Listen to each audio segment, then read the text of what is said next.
அண்டாவாயா, இந்த 2 குண்டாலையும் என்னடா போட்டு அவிச்சிட்டு இருக்க? ஒரு குண்டால மூக்கடலையை வேக வச்சுன்னு இருக்கேன், இன்னொரு குண்டால உருளைக்கிழங்கு வெந்துட்டு இருக்குதுடா. மகாராணியோட தோழிகளை காலையில் வந்திருந்தாங்க. அவங்க மகாராணியோட காலை உணவுக்காக சென்னா பட்டூராவும் கொஞ்சோண்டு உருளைக்கிழங்கு மசாலாவும் செஞ்சு கொடுக்க சொல்லியிருந்தாங்க. அதான் 2த்தையும் போட்டு வேக வச்சிட்டு இருக்கேன். நல்ல வேலைடா அண்டாவாயா, காலங்காத்தால வேலையை தொடங்கிட்டேன். நான் கூட இன்னைக்கு எனக்கு லேட் ஆயிடுச்சு, எப்படி நம்ம மகாராணிக்கு சமைக்க போறோன்னு பயந்துட்டே வந்தேன். டேய் பணவெல்லம், நீ வந்ததே லேட்டு. இன்னும் சும்மா பேசிட்டே இருந்தனா நேரம் ஆகி போயிடும். பேசாம போய் பூரிக்கு மாவு உருட்டுறியா? சரிடா, மாவு உருட்டுறேன். மணி 5 ஆச்சு. நம்ம 5 மணிலேருந்து வேலை செஞ்சுட்டு இருக்கோம். இந்த செஃப் இருக்காரே 7 மணிக்கு வந்து நம்ம காய்கறியெல்லாம் வெட்டி வைக்கிறோம், பூரி மாவெல்லாம் உருட்டி வைக்கிறோம். எல்லாத்தையும் 1/2 மணி நேரத்தில் சமைச்சு வச்சுட்டு அவன் தான் சமைச்ச மாதிரி ஓவரா சீன் போட்டுட்டு இருக்கான்டா. என்னதான் முக்கால்வாசி சமையல் வேலை நம்ம செஞ்சாலும் நம்ம 2 பேரும் அவனோட அசிஸ்டன்ட், அவன் தான் மாஸ்டர் செஃப். அதனால நம்ம இதெல்லாம் பேச முடியாதுடா. ஏய் பணவெல்லம், அடுக்கு சட்டி, காலங்காத்தால என்னடா ஸ்டவ்வில் போட்டு எதையோ கலரினுங்கிறீங்க?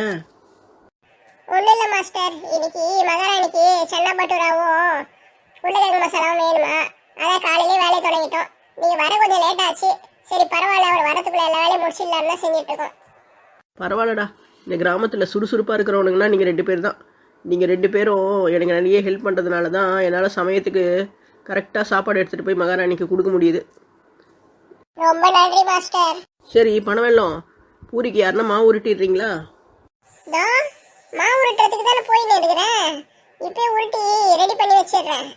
அதுக்கப்புறம் நீங்கள் எண்ணெயில் பொரிச்சு வச்சுட்டீங்கன்னா பூரி ரெடி ஆகிடும்ல. மாஸ்டர், பூரி மாவில் கொஞ்சோண்டு ஓமம் கலக்கிட்டா? மகாராணி தான் வயிற்று வலி இருக்குங்களே, கேஸ் ப்ராப்ளம் வேணா அந்த போயிடும்ல.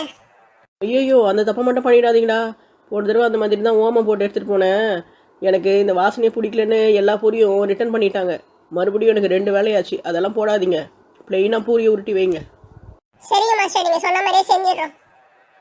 மாஸ்டர், சென்னாவும் உருளைக்கிழங்கும் வேகிற நேரத்தில் நான் காய்கறிகள் எல்லாம் வெட்டி ரெடியாக வச்சிடுறேன். ஆமாண்டாண்டா, சென்னா மசாலாக்கும் உருளைக்கிழங்கு மசாலாக்கும் தேவையான எல்லா காய்கறியும் நறுக்கி வச்சிரு, சரியா? மாஸ்டர், என்ன மாஸ்டர் சொல்கிறீங்க? காய்கறிகள் எல்லாம் நறுக்கி எடுத்துகிட்டு போய் வைக்கணுமா? நரி வந்து நீங்கள் சாப்பிடுமா? ஏய் கோளாறு, நறுக்கி வைக்கிறதுனா எல்லாத்தையும் கட் பண்ணி வைடா. காமெடி பண்ணிட்டு இருக்கியா நீ? அவ்வளோதான் உன்னை. இல்லை மாஸ்டர், ஒரு டவுட்டுக்காக கேட்டேன். நல்லா கேட்டடா டவுட்டு. நீ இதே மாதிரி வாயாடிட்டு இருந்தேன்னு வச்சுக்கோ, சாப்பாட்டுக்கு லேட் ஆகிடும். அப்புறம் மகாராணி நம்ம 3 பேரையும் கூட்டிகிட்டு போயிட்டு நரிக்கு அவங்க விருந்து வச்சிருவாங்க. பார்த்து இருந்துக்கோ, இந்த ஊரில் நிறைய நரிங்க இருக்குதுன்னு கேள்விப்பட்டுக்கிறேன். மாஸ்டர் கோச்சிக்காதீங்க மாஸ்டர், சும்மா காமெடி பண்ணேன். சீக்கிரமாக வேலை நடக்கட்டும். இன்னும் 1/2 மணி நேரத்தில் நான் வருவேன். அதுக்குள்ளே எல்லா வேலையும் 2 பேரும் முடிச்சு வைங்க. இல்லைனா மகாராணி கிட்ட சொல்லி என் அசிஸ்டண்ட்டை மாற்ற வேண்டியிருக்கும். மாஸ்டர், அந்த மாதிரி எதுவும் பண்ணிடாதீங்க மாஸ்டர். டே பணவெல்லம், மூஞ்சிக்குன்னு பார்க்குறேன். அந்த அண்ணாவை என்கிட்ட சொல்லி வை, ஓவராக பேசுகிறான் அவன். Sorry master. ஏய் அண்டா, என்னடா ரொம்ப சோகமாக இருக்க? கண்ணிலேருந்து தண்ணி கொட்டினே இருக்குது. ஆனந்த கண்ணீரா? அடே, இது ஒன்றும் ஆனந்த கண்ணீர் இல்லை, ஆனியன் கண்ணீர். என்னடா ஆனியன் கண்ணீர்னு புதுசாக சொல்கிறேன்? 1/2 கிலோ ஆனியனை சோளவா உட்காந்து கட் பண்ணின்னு இருந்தா கண்ணி அடிச்சுலாய் கண்ணில் தண்ணி வராமல் என்னடா வரும்? வர வர அந்த சுண்டலி செடி ரொம்ப நம்மளை வேலை வாங்குறான்டா. இது 10ஆவதுக்கு நம்மளை மிரட்டுற வர. அவனுக்கு நேரம் ரொம்ப நல்லா இருக்குதுடா, அதனால அவன் ரொம்ப ஜாலியாக இருக்கிறான். நம்ம தான் கஷ்டப்பட்டு இருக்கிறோம். இவ்வளோ மாவையை உருட்டி உருட்டி கைவலி வந்தது தானே மிச்சம். இவன் கீழே வேலை செஞ்சு கையே கோணை ஆயிடுச்சுடா எனக்கு. எங்கள் அம்மாவே என்ன கோண கையான்னு கிண்டல் பண்ணிட்டு இருக்கிறாங்க. வீட்டுக்கு போனேன். ஏய் அசப்போ ஒரு ஐடியா கொடுத்துட்டா, நம்ம 2 பேரும் இந்த வேலையை ரிசைன் பண்ணிடலாமா? ராஜினாமா பண்ணிட்டு என்ன பண்ண போற? இந்த ஊர்ல வேற எதுனா வேலைக்கு போயிடலாம்டா. ஏய், இதுக்கு முன்னாடி நானே ஒட்டகத்துக்கு பால் கறக்கிற வேலைக்கு தான் போனேன். நீ இந்த வேலை இல்லைன்னா அந்த வேலைக்கு தான் போகணும். நம்மளே ஜான் அடி இருக்கிறோம், நம்ம எங்க போயிட்டு ஒட்டகத்துக்கு பாலை கறக்கிறது? அதை தான் சொல்றேன்.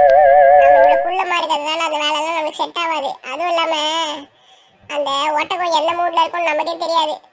அது கோபமான மூட்ல இருக்குன்னு வச்சுக்கோயேன், பால் கறக்கும் போது எட்டி மூணு மேலே விடும். அப்படியா? 1 மாசமா ஒட்டகத்துக்கு பால் கறக்கிற வேலை தான் பண்ணிட்டு இருந்தேன். அநேகமா இந்த 1 மாசத்துல என்ன ஒரு 60 தடவையாவது மூணு மேலே எட்டி வச்சிருக்கோம்டா. அது அது வச்ச ஒலையில மூஞ்சி ஷேப்பே மாறி போச்சு. மூஞ்ச பத்தி எப்படி இருக்குன்னு. ஐயோ, ஒட்டகம் எட்டில உதையுமா? இப்பதான் கேள்விப்படுறேன். அப்படின்னா நீ இவ்வளவு அழகா இருக்கிறதுக்கு காரணமே ஒட்டகம் தானா? சாச்சி, வேலையை படுறா. என்னை நக்கல் பண்ணதே உனக்கு வேலையை போச்சுல்ல? ஒழுங்கா வேலையை படுறா. என்னை ஓவர கிண்டல் பண்ணி இருந்தேன்னு வச்சுக்கோ, அடுத்தது நீ தான் அந்த ஒட்டகத்துக்கு பால் கறக்கிற வேலைக்கு போக வேண்டியிருக்கும். பார்த்து இருந்துக்கோ. இந்த ஊர்ல நானு காய் நறுக்கியே பொழைச்சிக்கிறேன்ப்பா. இந்த ஒட்டகத்துக்கு பால் கறக்கிற வேலைலாம் என்னால செய்ய முடியாது. ஆமா, ஒட்டகத்தை மனசுல நினைச்சுக்கூடா. அப்பதான் உனக்கு இங்க வேலை செய்யறது களைப்பாவே தெரியாது. பணவல்லம், நீ சொல்றது கரெக்டு தானே? ஏய், நானும் மாவு பேசிட்டேன், நீயும் காய்கறி எல்லாம் வெட்டி வச்சுட்டல. ஆமாண்டா, நம்ம வேலை முடிஞ்சுது. அந்த சுண்டலி செடியை போயிட்டு கூட்டிட்டு வரணும்டா.